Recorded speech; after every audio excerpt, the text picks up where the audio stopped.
from a more global perspective of parenting, the first 10 years are going to show up in the second 10 years. So if you Mhm. have an extremely rebellious 2-year-old, hyper independent, the way that you parent them, the way that you respond in those first 10 years, you're going to see that again in the second 10 years. Mhm.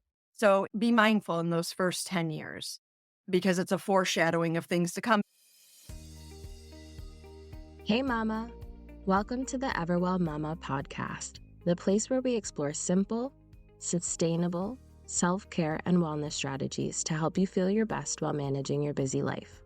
I'm Siobhan Bingham, a holistic life and wellness coach here to guide you as we uncover practical tools that will actually stick so you can enjoy self-care without the guilt trip. Whether you're a new listener or returning for more, I'm so glad you're here. Let's dive into the next step on your journey to becoming an Everwell Mama.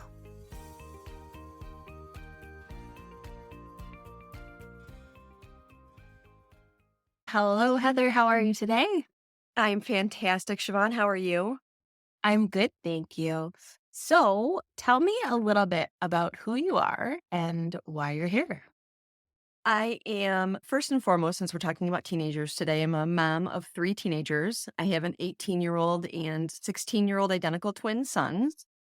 And I'm also a coach. I've been in the coaching space. I might age myself big time on this podcast here because I've been in this for a long time between counseling and coaching. I've been in the coaching space since 2015. I've done some individual work and I've worked with other coaches as well. And I've counseled teenagers for 15 years as well. So, in a nutshell, Nice. without going too far off into the weeds. Yeah. No, that's awesome. And good for you for having twins.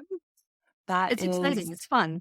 yeah, it's its own little fun little realm, It right? is. It is, especially with identicals. Yeah, because Yeah. that's just so I was shocked. That was a big surprise. Yeah, I bet it was. So I'm going to take you into our reality check section next. And so Okay. this is kind of where we normalize all of the aspects of motherhood.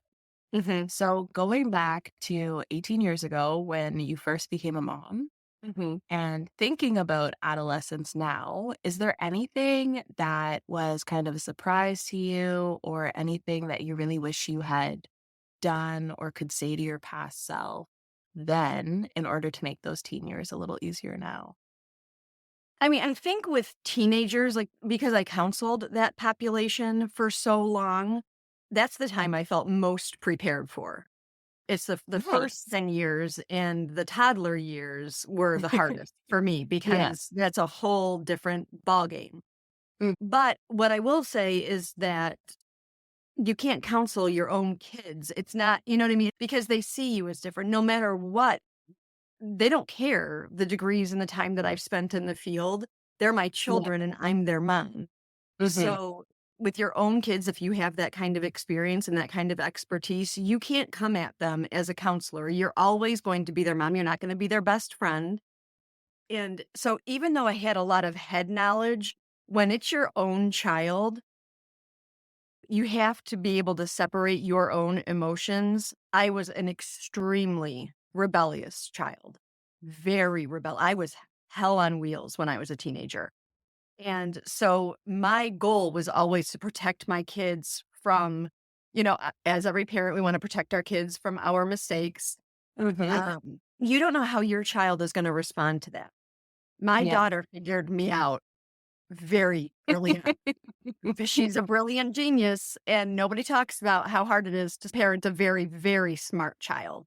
Yeah. So she figured me out very early. And I was like, uh-oh. My sons, they're very intelligent as well, but they don't think ahead like Ella does. So I think when you're going into parenting and the way that you think it's going to go and the way it actually goes, you've got to give yourself a lot of grace and remember that we're all parenting on the fly to some extent. To kind of bring it back home to your question, it's most likely not going to go the way you planned, certainly from birth to the teenage years. There's a lot of runway between, and a lot of stuff happens along the way. So Yeah. giving yourself a lot of grace and continuing to learn on the fly. And if something is not working, you've got to change it. Mhm. And then don't beat yourself up if the things that you read about or the things that you thought was going to work or be effective with your child isn't, Mhm. because they're evolving and growing extremely rapidly, especially during the teenage years. And you're evolving and growing and learning as you go. So you've got to give yourself and them permission to grow and change in the container of your home. Yeah, absolutely. We're always changing. They're never going to be as young as they are right now. And you're never Absolutely. going to parent them in the same way as you are right now, right? Yeah. We're always growing and changing. So that's Yeah. really an important thing to remember. You said that you had a lot of Mhm. head smarts about Mhm. the teen years, but when Mhm. it came to actually being in those teen years, that wasn't necessarily helpful. Mhm. So, what would you say was the most helpful in terms of that head knowledge that you had I going think into the teen? figuring out how to apply it to my children, like the developmental truths about children, like the prefrontal cortex and the way that the brain works, that's science, that's reality. From a more global perspective of parenting, the first 10 years are going to show up in the second 10 years. So if you Mhm, have an extremely rebellious 2-year old, hyper independent, the way that you parent them, the way that you respond in those first 10 years, you're going to see that again in the second 10 years. mhm, So be mindful in those first 10 years because it's a foreshadowing of things to come, because the goal is always separation. But mhm, more to your question, I think just really looking at my kids and responding to them in the way that they needed in the moment. They don't care about their prefrontal cortex in the moment when their heart is breaking or they feel like their world is crumbling. So mhm, it's first and foremost parent to child, person to person, meeting the need versus how you think it's going to go in the book that you read. And you've got to parent them in the moment for the long term. mhm. So I can't always be thinking about, well, the consequences of this and 6 months down the road. Like, they need me in that moment. When you're in the thick of it, it in those moment to moment parenting scenarios. And as our parent, it's our job to look down the road and protect them and insulate them and guide them. But don't be so lost in the way that you want it to go in the outcome that you abandon both of you when you're in the thick of it. Your Mhm, teen needs you mhm. desperately, and they want you desperately, but they're lost in between two worlds and they don't know how to show it. Yeah. So they need consequences, and they are going to communicate with you often through behavior versus words. Mhm, So as a parent, kind of keeping an eye on both of those things and parenting for your family. Do not be afraid to parent for your family versus society and what you see other people doing and all that kind of stuff. You often have to toss that stuff aside for what's showing up in your life currently. yeah. Does that Absolutely. make We talk sense? about that a lot. Yeah, we talk about that a lot here about just doing what feels good for you, not Yeah. the should, but what Yes. actually is going Yeah. to work for you and your family, right?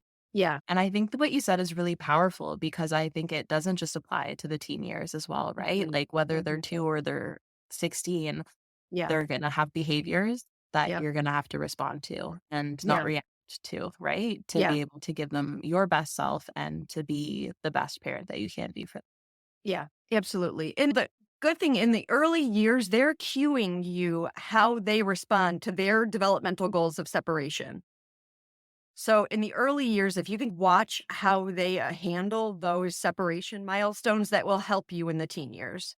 Mhm. If your child is hyper independent, figuring out how to support that independence without stifling it too much and also giving them too much rope, Mhm. you know, so it's that balancing act. Yes, as with everything in parenting, right? Everything. Yeah. And I mean, sometimes it's like we're in this information age, and Mhm. especially with social media, sometimes with everything, right? You've got to put the blinders on because what works for the mom next door, especially what works in somebody else's social media highlight reel, is not going to work within the four walls of your home for your kids. So sometimes Yeah. especially as moms, we've got to give ourselves permission to just follow your instincts and do what is best for your kids, even if it flies in the face of everything that you're seeing around you.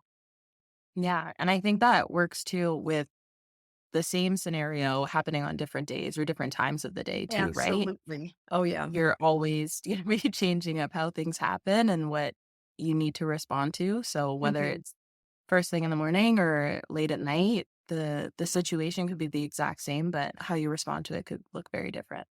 Yeah, absolutely. Mhm. Especially with kids, because things change and we don't know what, like with teenagers, you don't know what's going on in their world. Mhm. Things change drastically. My daughter cuts hair just for kicks. And so she cut someone's hair 2 weeks ago. And yesterday she's like, I'm never speaking to that person again because he said Yeah. something at lunch that she doesn't like. So, you know what I mean? Like they were very close. He was great. They were friends. And now they're mortal enemies. And, Yeah. that's one thing that she happened to tell me about. But in their world, there's so much that you don't know about, no Mhm. matter how And close you I are. think today as well, it's especially hard for teens Yes, because they're also being influenced by social media and all of these huge. things Oh, externally, right? immensely. Yeah. So, how would you advise parents of teens to kind of handle that side of adolescence? Listen to your kids and watch for cues that they are in too deep. They're not going to come to you and say, I'm seeing things that I can't handle. I think privacy is earned. I don't think that they get privacy just because they're a human who lives in your house. If privacy is causing them harm or danger, then they can't handle that level of privacy. So, that phone, their room, all of that stuff, if they can handle that, and they're showing you that they can handle that, then that privacy is safe. But if it's not, you need to know what's going on. Like I'm older. So when I was growing up and I came home from school, if somebody wanted to harass me, they had to come to my house or call my landline. Yeah. Kids today, Mhm. they don't have that kind of insulation. They have access to them at all times. Mhm. So if we don't instill those boundaries by restricting a phone or whatever, monitoring, talking to them, these people have access to them 24/7 and you have no idea. That's what we hear often too late, that children are receiving messages to harm themselves, to harm other people, to do this, to do that. So watch your child, and if you are seeing any signs that their level of access that they have is getting to be too much, you've got to be willing to step in, and they're not going to like it. Mhm. But we have to be willing to deal with that, to step into that space of them being angry, Yeah. and Mhm. then they're not going to like it, but Mhm. that's okay. They'll Yeah. thank you for it later. And often the thing with teenagers and their freedom is, if they're showing you signs that they can't handle the level of freedom, they need you to step in, but they're not going to come to you and say, I'm in too deep. I can't handle it. They're going to act out. And that's your cue. You can't handle this level of freedom. Yeah. Absolutely. In my time in the classroom, I've definitely seen many instances of this, of Hmm. being supposedly being fine, but there's something going on that's deeper that's Hmm. usually happening outside of the classroom, but Yeah. is somehow connected, right? And it Hmm. is that level of access that they're having all the time to Hmm. all of these negative influences around them. Yeah. And so being able to have parents who not only are enforcing boundaries, but showing the kids how to have healthy boundaries Hmm. themselves with their technology, I think is really helpful. Yeah, for sure. My daughter is pretty mature. So she's come to me and shown me texts from friends. And she's like, I need to end this friendship. I need to step away from this friendship. And one of the things I'm really impressed with my daughter, she will have hard conversations with people and teaching them how to do that. If your child isn't naturally lean towards that, walk them through it and do it in a way that's going to make sense to them. Like you can teach your child, text them what they could say and give them some drafts to play with, give them some permission. Sometimes you have to step away from someone. It's not forever, especially in the teenage world. Your best friends, you're on, you're off. Giving them that space to learn how to say, I need to take a step back And my daughter, they have all these group chats and threads and this and that. And it's like, maybe you don't need to be a part of that group conversation right now.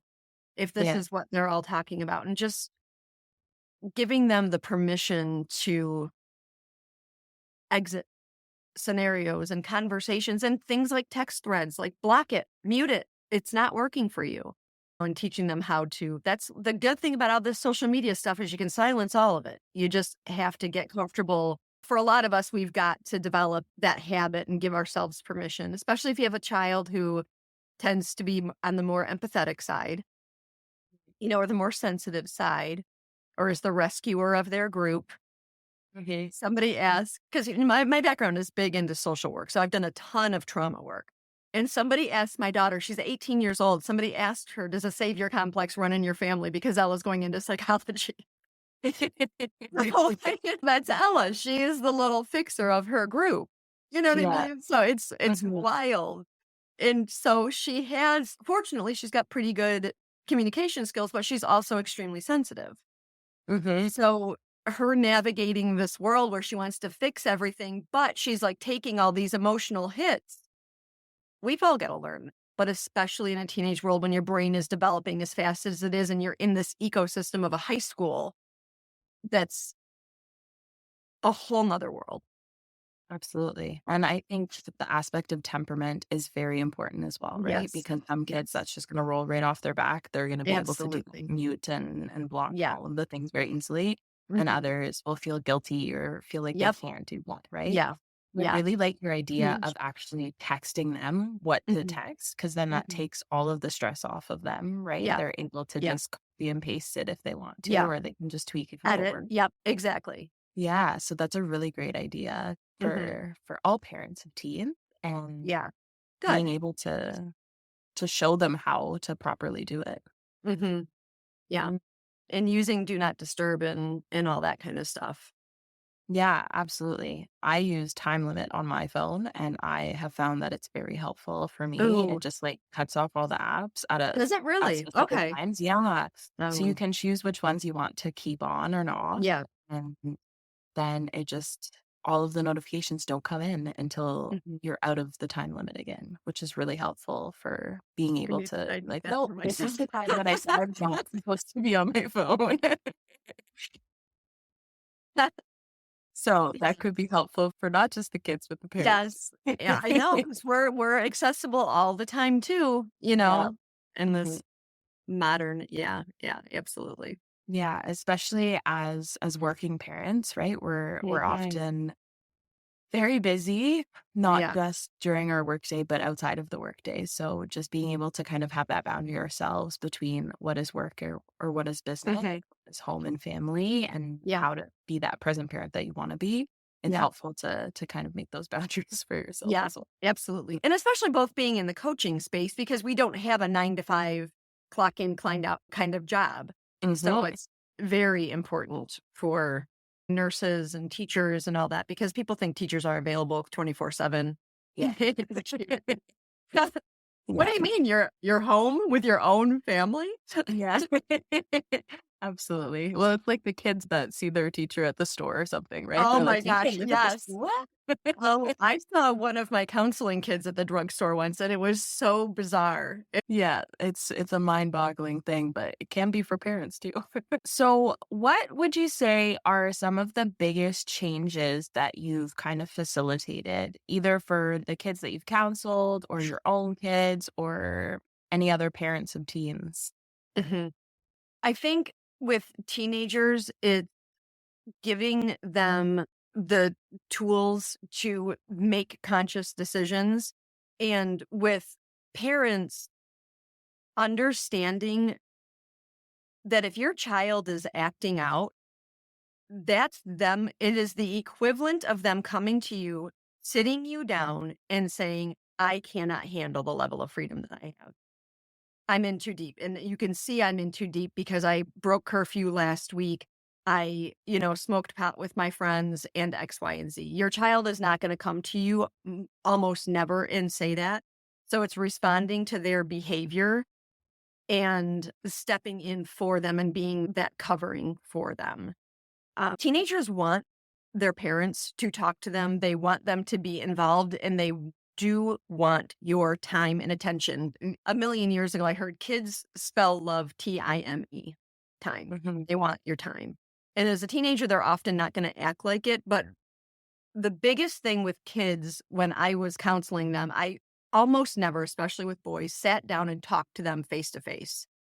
I took them to a basketball court. I took them for a walk, doing some kind of activity. If you want to get your kid talking, give them something to do with their hands that doesn't absorb a ton of mental load, but get them Mhm. talking, and do it over and over and over again. Because if you're not used to your kid talking to you, or the first time you're like, let's go get a coffee, they're going to think that you're going to drop some kind of bomb or they're in trouble.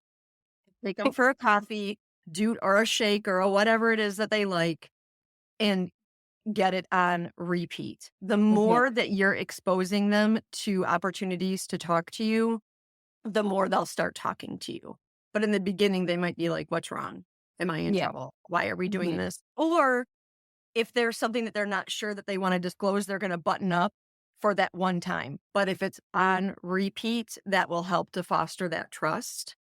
With teenagers, it's creating a safe space for them to break out of all of the stuff that becomes so normal, the stuff that they're doing when they have a parent that they can talk to. It's like, I don't have to engage in all this stuff that my friends are doing. I can set this boundary. I can say no to that invitation.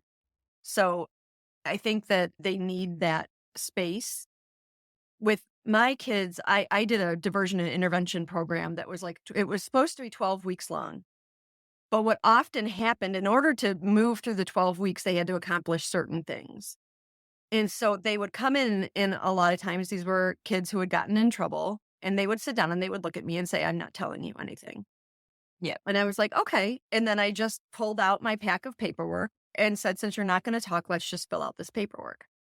And before you knew it, I mean, to fill out the paperwork, I'm asking them a lot of questions and they are talking. So Mhm. it's being able to approach them in a different way. If a kid is digging in their heels and you've got to find a way with teenagers to sneak around the back. And Mhm. so if you want to spend time with your teen and they're digging in their heels, find something else, anything else, ask them for help. You got to sometimes not come at them head. So doing an activity together really helps. But what I found with the kids who would sit down and look at me and say, I'm not telling you anything, and we did the paperwork, they were the kids who dragged their feet through the phases because they didn't want to leave the program. Yeah. And so we ended up creating other programs for them to graduate into. And once they knew that they had that safety net, then they went through and they did it. But Mhm. people a lot of times think that teenagers don't want anything to do with adults. They do. They need your guidance. They want your Mhm. guidance. But you've got to create a container that works for both parties. We know a lot that our teenagers don't know, but they can't see it. As much as I know about teenagers and all this stuff and the life experience that I have, we're not living in the world that they're living in. Yeah. So you Mhm. show them more than you tell them, Mhm. and do it consistently. Uh, Yeah. and I think that with really rebellious teenagers, the thing that surprises parents the most is how desperately their kid wants connection. Yeah. Because they're like, he won't talk to me. He wants this. He ran away last night. He did this. He robbed a store. And it's like, yeah, he's desperate for your attention. Yeah. And when Mhm. you first start giving it to him, he's going to push back because he doesn't trust you. And he doesn't Mhm. know how to ask for help. That fire that he set last week was him asking for help in the best way that he knows how. Yeah. We got to look through all the noise. And that's where looking at the first 10 years. How did your child respond in the first 10 years when they were afraid?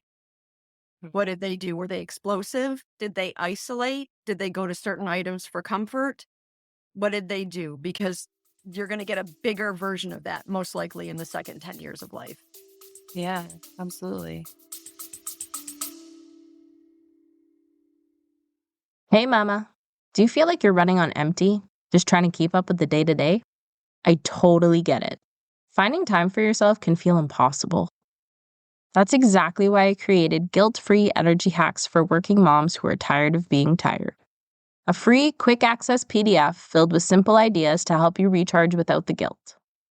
Inside, you'll find 21 easy, realistic energy hacks organized by how much time you might need. One of them takes as little as 30 seconds.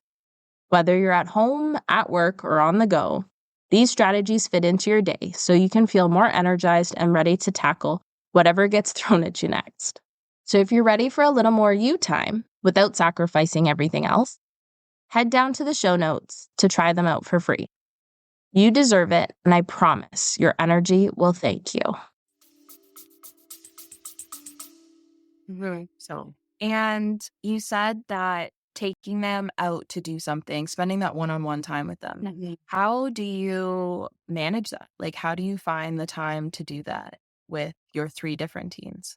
Yeah, that's a really good question. Well, I mean, mine are 16 and 18 now, so it's easy at Mhm. this stage. I'm a single mom, but they have a dad who lives close by. We have a really good relationship. And we started doing this even when I was married. So if you're in a two-parent home, that is the path of least resistance, right? Yeah. Because one parent can stay with however many kids and one can take them out. When my kids were younger, we invited a grandparent in. So dad would take one child, I would take one child, grandparent would take one child. And you can do that with moms. You can do that, if you have anyone in your life that you can take their kids so they can have one on one with one of their kids. And if you have a partner, if you are a single parent, that's when it gets tricky. And Mhm. so if you're a single parent and you don't have a lot of support, because that's the reality for a lot of people, they're like, that's all fine and well. I don't have a partner and my family lives across the country and I don't Yep. have parents that I trust. Then you do one on one the best you can within your home. And Mhm. depending, if we're dealing with teenagers, it's a lot easier, right? Because they'll go to their room. If you have multiple kids, two of them hopefully can hang out together and you Mhm. can cook with one. Just getting one kid in the kitchen is amazing. Make what they want. It doesn't need to be a big thing. It can be a snack if you're opening the door to one on one time. It doesn't have to be a huge thing. Like my Mhm. sons now are learning to cook, and it's amazing what you can talk about while they're flipping pancakes. Yep. Just opening the door, creating that habit, building that muscle of connection. Because if they can just talk a little whatever about a TV show with you while they're making pancakes, when something happens, they're more likely to go to you. They have that reflex, that habit Yeah. of, I talked Mhm. to mom.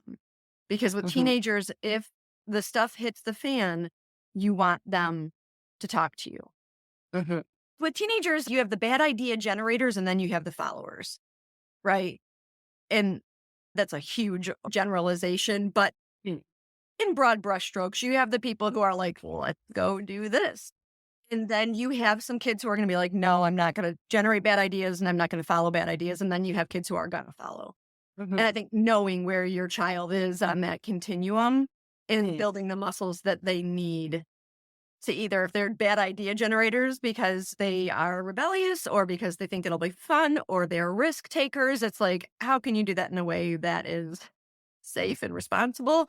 And if they're followers, building the muscle of saying no and Absolutely. knowing that about where your kid is in the peer realm. Yeah, absolutely. And so you mentioned that you've got moms having one-on-one time, dads having one-on-one time. Do you think it's more helpful for the teens to have multiple people to go and have those one-on-one times with, to have more trusted adults, especially with these higher conflict teens? Is it better for them to just have one specific connection person, or should they have a bunch of options? I think it depends on who those other people are. If you know Mhm. the other people are going to give them solid advice, I don't see any problem with them having multiple resources, especially if Mhm. it's something that the kid feels like you're going to have a really strong reaction to. It's not going to hurt for them to have another responsible adult to go to, especially for the first run, right? If they did something that they're really afraid they're going to get in trouble, I would do what I can to foster that communication so that they'll come to you. But if you have multiple people, as long as you trust them that they're not going to potentially do anything harmful or guide them in a way that's dangerous, I don't see anything wrong with multiples. You just want to make sure that your child knows who they're going to go to. So, too Yeah. many cooks in the kitchen could potentially be messy, but if they're trustworthy, I don't see any problem with options. I think that's a good conversation to have with your child. These are teenagers, so ask them. If you were in a really sticky situation, do you feel comfortable coming to me? Ask them. Watch Mhm. their body language and make it safe enough for them to say, I would be too nervous to come to you. I would tell you eventually, but they might want another adult that they can do a dry run with. The Yeah. reality is some people aren't going to have that person. And so if that's the case, then figure out with your kids, make an agreement. Like my kids know they can send me one emoji and I will come and get them, no questions asked. Mhm. If you want your child to talk to you, you've got to be able to manage your own emotional responses. And if they drop something on you that you don't know how to handle, you need to be able to say, I don't know how to handle this right now. I'm glad you're home. You're safe. We're going to have to address this at some point, but I've got to go catch my breath. I need to go wrap my brain around this. Sit tight. I will get back to you. You know, give them some reassurance. But sometimes weird things happen. That's just the reality, especially in this day and age. And if you weren't like me, you had a different kind of adolescence than I did. Some of these things might be kind of surprising. Yeah. And if you haven't been around a lot of teenagers, some of this stuff might be kind of surprising. So it just depends on what your background is with that person. So if your teenager comes and drops something on you that you don't know how to handle, it's okay to say, I'm going to need a minute. Yeah. And I Work wanna with get reality. into those parents who don't have a lot of experience with teens, because we Mhm. both kind of do. Yeah. So, for those parents who are all of a sudden dropped into the world of teenagers and adolescents, and they're like, "What do I do in this Yeah. situation?" Yeah. You started talking a bit about the prefrontal cortex. So, do you wanna Hmm. kinda go into a very big Yeah. overview of the Yeah. brain science and what Yeah. adolescence is? Yeah. So the prefrontal cortex is the front of our brain that handles executive functioning. It's like the catcher, right? So your amygdala and the rest of your brain is sending all these impulses. The amygdala is very big on emotional gratification and sending all these emotional impulses. Your prefrontal cortex is the catcher. So as an adult with a fully functional prefrontal cortex, if we want to lash out at someone, we have that brain mechanism that's going to stop us and say, that's your boss. If you say Mm, this, you will get fired. We have that ability, and that doesn't develop fully until 25 years old. mhm, So when we have teenagers, the rest of their brain is developed. Their emotions are firing, their hormones are firing fully, but the catcher, the executive function, that gatekeeper is not developed. So when your child does something that seems profoundly stupid, it's because that catcher, that filter, that executive function it is legitimately not fully developed. yeah, So, yes, they have common sense. Yes, you have taught them right from wrong, but there are more powerful functions in their brain that are driving them versus a more balanced executive function. Plus, what mhm, they wanted to do probably sounded fun in the moment, and that's what's absolutely. driving them. I think that we look at teenagers because they look a lot of times like adults, and in a lot of instances, they act very adult. And then they go and do something, and you're like, what were you thinking? They were not. They Yeah. were not thinking. Mhm. Or they were thinking of something through the lens of an adolescent, which is very often much more shorter term vision versus Yeah. as an adult where we project farther down. Mhm. Absolutely. And so you mentioned one way to kind of stop yourself and just take your moment, tell them you're going to get back to them when you can, Mhm. but you need a moment to step away. Is there any other strategy or trick that you have for these situations where you're like, oh my God, they did something really stupid? What do I do? Mhm. Mhm. I think always remember connection before correction. Hmm. And I think that that's kind of keeping ourselves as level as we possibly can as parents. Like if you notice all day long that you're having a short fuse, things have been tripping you up, and your child comes to you, you've got to just do everything you can in that moment to put everything else aside. If it's a crisis, it's a crisis. And if you don't handle that, you don't ask for the moment and you do fly off the handle, we as parents need to be able to go apologize to our children, Hmm. especially if it's something that really comes out of left field. These kids don't always sit you down and say, I need to tell you something. You know what I mean? Like, you find out when you walk in on the room on fire, you know? Yes. And so you don't have the "I need to go take a moment" kind of option with teenagers. And so in that case, if you don't handle it well, give yourself some grace, but acknowledge it to them Mhm. and talk to them about how you would like to handle it. But I think with teenagers, getting ahead of the game and saying, if something happens, this is our protocol. This is how we do it. As much as you can, get ahead of it so that you're not walking into a room on fire, if at all possible. But the Yeah. reality is, you might. Mhm. You might get blindsided. You might not handle it well. And if that's the case, then we need to know how to repair relationships, Yeah. because every single relationship in the world goes through connect and disconnect. Most people forget the third phase, which is repair. Mhm. And we all like the connection phase. We don't like the disconnect phase. And repair, we don't know how or we don't like it. Yeah. Repair means we apologize. Repair means we might need to listen to some feedback on our behavior that we don't like. Repair means it's uncomfortable, but it's also critical. And if we as parents can facilitate that, our relationship with our children will be much more successful. And after they move out of the house, they will want to talk to us. Yeah. So, And you're you know, modeling that behavior for them to be able to do yes, that in their yes, relationships too, right? It's really absolutely. important to Yes, not just have your relationship be good together, but yes. showing them and giving them those tools to do it themselves later Yeah, on. absolutely. Because it's Mhm. every single relationship. There's no relationship in the world that isn't gonna go through those cycles.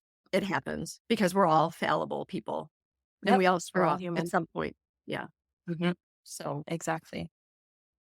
I have one more question for you, and it is for the parent who is like, I've tried every trick that I've ever read about. I've tried all the things. I've tried the connection piece. I've tried all of these things, but nothing has worked.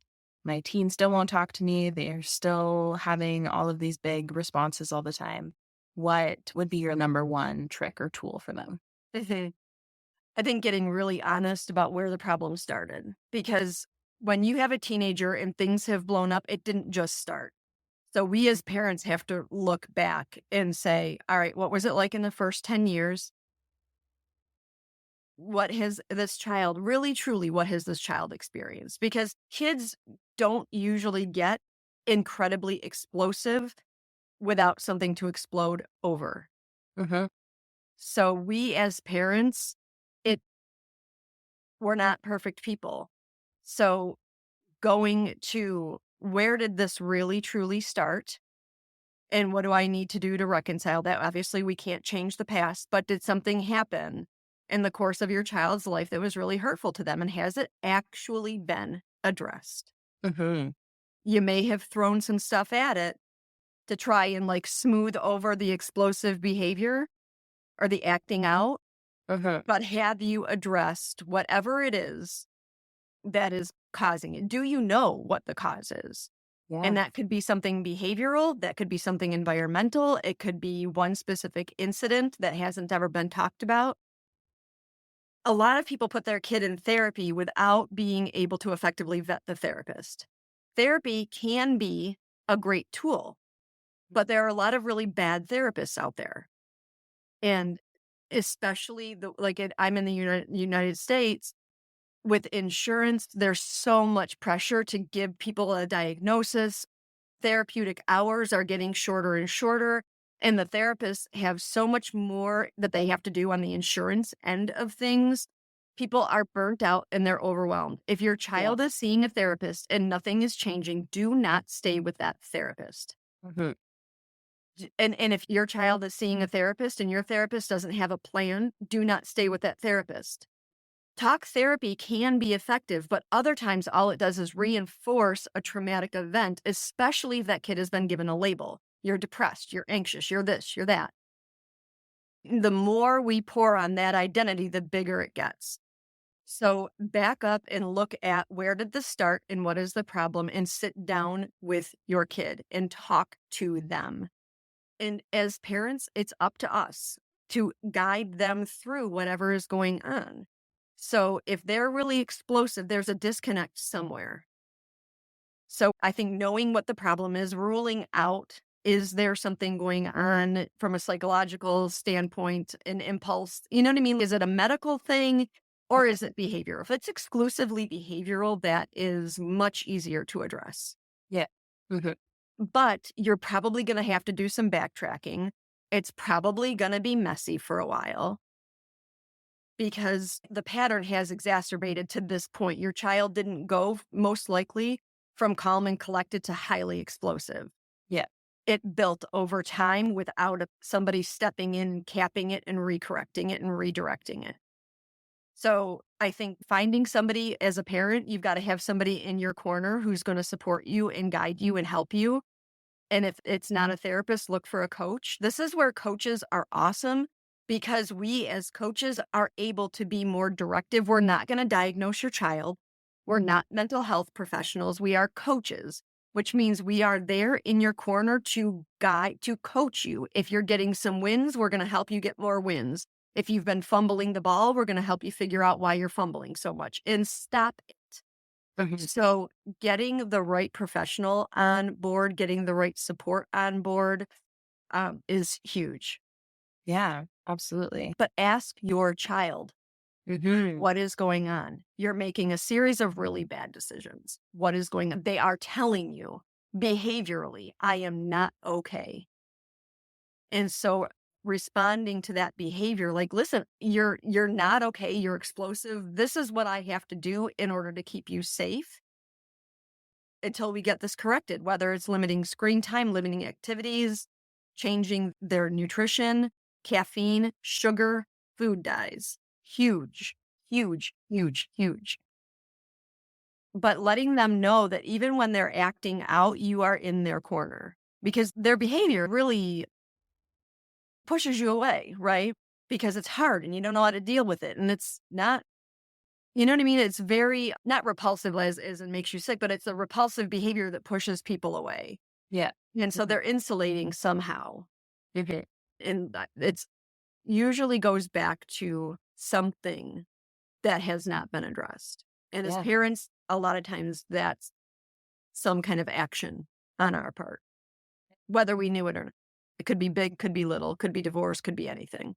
But holding that door open for them and listening without defending. And if you screwed up, you screwed up. I've screwed up a million times. It's going to happen, hopefully not on a epic scale, but we as parents are there to guide them through the good, bad, and the ugly. And the more connection that you have, the better it'll be. And if you've gone through a period of disconnect, just knowing that the road back to connection isn't necessarily going to be lined with sunshine and rainbows, but it's still a way back and you Yeah. can get there. But it's the parent that's got to drive that because the kid is lost in the sauce. They don't know what to do. And they're a kid, but you're the Yeah. parent, you're the grown up, Yes. so it's your Absolutely. job to Yeah. be the one to do that. Yep. Absolutely. Yeah. Because they want that and they look to you for it more than they let on necessarily. Yeah. Absolutely. Well, For I've sure. absolutely loved this conversation, Heather. I Me would too. love to know if you have any resources or where can people find you if they want to get more information. Yeah. Facebook DM or through email. Awesome. All Great. right. Well, Very thank you, cool. Heather. Thank you so much for having me. It's been a real pleasure. Yeah. All right. We will chat soon. All right. Sounds great. Thank you so much for tuning in today. You can find the transcript and all the resources mentioned in the show notes below. If this episode was helpful, I would really appreciate you leaving a 5-star rating and review so I can keep making it. Also, I want to make sure this podcast actually answers your wellness questions.